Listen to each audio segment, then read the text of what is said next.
Hi AI అనేక సమస్యలకు కృత్రిమ మేధతో పరిష్కారం. నగరంలో పెరుగుతున్న స్టార్టప్ ట్రెండ్స్. పూర్తి వివరాలకు చదవండి రేపటి సాక్షి దినపత్రిక.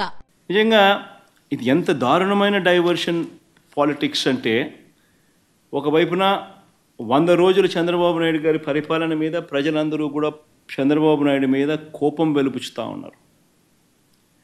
ఏమైనా మా సూపర్ 6లు, ఏమైనా మా సూపర్ 7లు అని చెప్పి ప్రజలు నిలదీస్తూ ఉన్నారు. ఇలాంటి నేపథ్యంలో ప్రజల మనసును డైవర్ట్ చేసేందుకు చంద్రబాబు నాయుడు చేస్తూ ఉన్న అతి దుర్మార్గమైన ఆలోచన ఈ కట్టుకథ.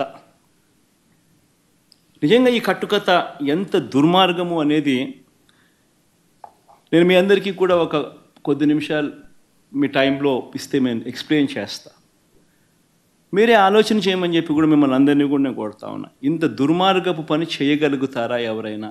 చేయడం ధర్మమేనా అని అందరూ ఆలోచన చేయమని అడుగుతా ఉన్నా. ఎందుకనంటే కారణం ఏమిటనంటే, ఈరోజు తిరుమలకు స్వామివారికి వచ్చే ఈ నెయ్యి, ఈ తిరుమలకు వచ్చే ఈ నెయ్యి చంద్రబాబు నాయుడు గారు అన్న మాటలు, దీనికి సంబంధించి ఈ నెయ్యిలో కల్తీ జరిగింది అంటూ తాను అన్న మాటలు నిజంగా ఎంత దారుణమైన మాటలు అంటే, నాశరికమైన ఇంగ్రీడియంట్స్ వాడారని, తిరుపతి లడ్డులో యానిమల్ ఫ్యాట్ గీక్ బదులు వాడినారని, ఇదే పెద్ద మనిషి చంద్రబాబు నాయుడు ముఖ్యమంత్రి హోదాలో ఉంటూ ఒక ముఖ్యమంత్రిగా తాను మాట్లాడిన మాటలు ఇవి. నిజంగా ఒక ముఖ్యమంత్రిగా ఉన్న వ్యక్తి ఈ మాదిరిగా అబద్ధాలు ఆడడం ధర్మమేనా? కొన్ని కోట్ల మంది వెంకటేశ్వర స్వామి భక్తులు దేశవ్యాప్తంగా కాదు ప్రపంచవ్యాప్తంగా ఉన్నారు. వారందరి మనోభావాలను ఆడుకోవడం ధర్మమేనా? నిజంగా అసలు ప్రొసీజర్ ఏంది, ప్రక్రియ ఏంది, ఎలా జరుగుతుంది అన్నది నిజంగా కూడా అందరూ ఒక్కసారి ఆలోచన చేయాలి. ఈరోజు ఈ నెయ్యి సప్లై చేసే ఈ కార్యక్రమం ఏదైతే జరుగుతూ ఉందో, ఇదేదో కొత్తగా జరిగే కార్యక్రమం కాదు. ఇది ప్రతి 6 నెలలకు ఒకసారి ఇది రొటీన్గా రెగ్యులర్గా జరిగే కార్యక్రమం. ప్రతి 6 నెలలకు ఒకసారి ఆన్లైన్లో టెండర్లు పిలుస్తారు. ఆ ఆన్లైన్లో పిలిచిన టెండర్లకు ఆధారంగా కంపెనీలు కోట్ చేస్తాయి. L1 ఎవరికి వస్తారో వాళ్ళని బోర్డు అప్రూవ్ చేస్తుంది. ఇది రొటీన్గా 6 నెలలకు ఒకసారి రొటీన్గా జరిగే కార్యక్రమం. మరి రొటీన్గా జరిగే ఈ కార్యక్రమం ఏదైతే ఉందో, దీనికి సంబంధించి ఆ క్వాలిఫికేషన్ క్రైటీరియా ఇటువంటివన్నీ కూడా కొత్తగా మార్చింది ఏమీ ఉండదు.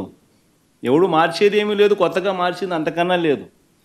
ఎప్పటి నుంచో జరుగుతున్న ఈ క్వాలిఫికేషన్ క్రైటీరియా తిరుమల తిరుపతికి సంబంధించిన వెంకటేశ్వర స్వామికి సంబంధించిన లడ్డు అనేది ఎంత ప్రసిద్ధికాంచిన లడ్డు అంటే, దానికి సంబంధించిన లడ్డు తయారీలో వాడే ఈ నెయ్యి కానీ వాడే ఇంగ్రీడియంట్స్ కానీ ఇవన్నీ కూడా దశాబ్దాలుగా జరుగుతూ ఉన్నాయి. ఇవన్నీ ప్రొక్యూర్మెంట్ ప్రాసెస్ అనేది ఇదేం కొత్తగా ఎవడు వచ్చి చేసేది ఏమీ లేదు, ఎవడు కొత్తగా దాంట్లో ఏలు పెట్టేది లేదు.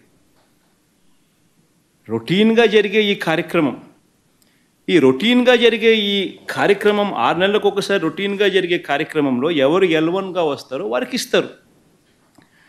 మరి ఎవరు సప్లై చేసినా కూడా, మరి ఎవరికి L1గా వస్తారు, ఎవరు సప్లై చేసినా కూడా వాళ్ళు ప్రతి ఒక్కరూ కూడా వారు సప్లై చేసిన ప్రతి ట్యాంకర్తో పాటు, వెరీ ఇంపార్టెంట్ ఈ పాయింట్, వాళ్ళు సప్లై చేసిన ప్రతి ట్యాంకర్ నెయ్యితో పాటు వాళ్ళు NABL సర్టిఫై చేసిన సంస్థ నుంచి, అంటే NABL అంటే national accreditation NABL, national accreditation board for labs, national accreditation board for labs certify చేసిన సంస్థ నుంచి ప్రోడక్ట్ క్వాలిటీ సర్టిఫికేట్ తీసుకొని రావాలి. రూల్ వచ్చిన తర్వాత ఇక్కడ టీటీడీలో ఆ ట్యాంకర్లో నుంచి 3 శాంపుల్స్ తీసుకొని 3 రిపోర్ట్స్ పాస్ కావాలి. ఇది routine process, compulsory process for anybody. ఈ 3 టెస్టులు పాస్ అయిపోయిన తర్వాతనే ఆ నెయ్యి కానీ ఆ ఇంగ్రీడియంట్స్ కానీ ఏదైనా కూడా ప్రసాదంలో వాడడానికి టీటీడీ వాడకంలోకి తీసుకుని వచ్చేదానికి బండిని ముందుకు పంపిస్తారు. లేకపోతే vehicle it self will not even go forward. లేకపోతే అసలు ముందుకు కూడా పోదు.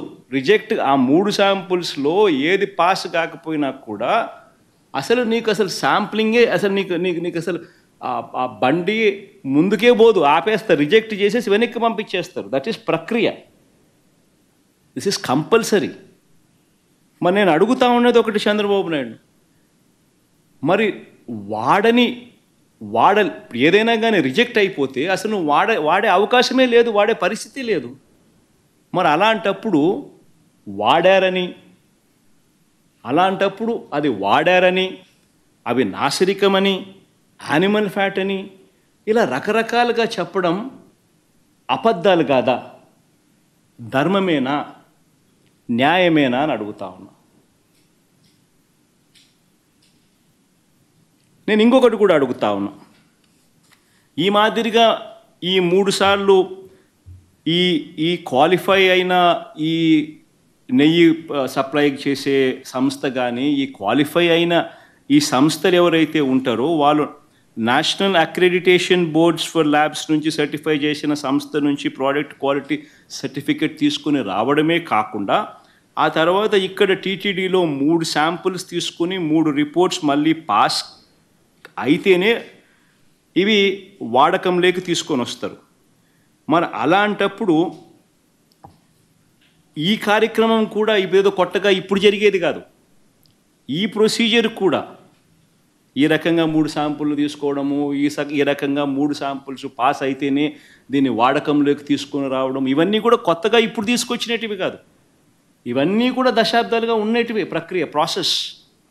చంద్రబాబు నాయుడు గారి హయాంలో 2014 నుంచి 19 మధ్య 14 నుంచి 15 సార్లు రిజెక్ట్ చేసినారు. ఏ మాదిరిగా 14 to 15 టైమ్స్ చంద్రబాబు నాయుడు గారి హయాంలో రిజెక్ట్ కూడా చేశారు. ఈ మాదిరిగా మన హయాంలో వైఎస్ఆర్సీపీ హయాంలో కూడా 18 సార్లు ఇది ఇలా రిజెక్ట్ చేసినారు, 18 టైమ్స్. తప్పేమీ కాదు, ఇంకా సంతోషపడాలా. ఒక బ్రహ్మాండమైన ప్రాసెస్ ఉంది. ఆ ప్రాసెస్ ఎంత గట్టిగా పనిచేస్తూ ఉంది అని అంటే ప్రతి ట్యాంకరు వచ్చిన తర్వాత 3 సార్లు ఆ శాంపుల్స్ టెస్ట్ చేసి దాంట్లో ఉన్న పదార్థాలను 3 శాంపుల్స్ దాన్ని టెస్ట్ చేసి 3 టెస్టులు పాస్ అవుతేనే దానికి యాక్సెప్ట్ చేస్తూ లోపలికి పంపించే కార్యక్రమం చేస్తారు అన్న ఒక మంచి రోబస్ట్ ప్రాక్టీస్ అనేది ఏదైతే ఉందో ఆ రోబస్ట్ ప్రాక్టీస్ను దాన్ని నువ్వు బ్రహ్మాండమైన ప్రాక్టీస్ ఉంది అని చెప్పి సంతోషపడాల్సింది పోయి, గొప్పగా ప్రాక్టీస్ ఉందని చెప్పి ప్రపంచానికి చెప్పాల్సింది పోయి, మనం చేస్తూ ఉన్న పని ఏమిటి? అబద్ధానికి రెక్కలు కడతా ఉన్నాం.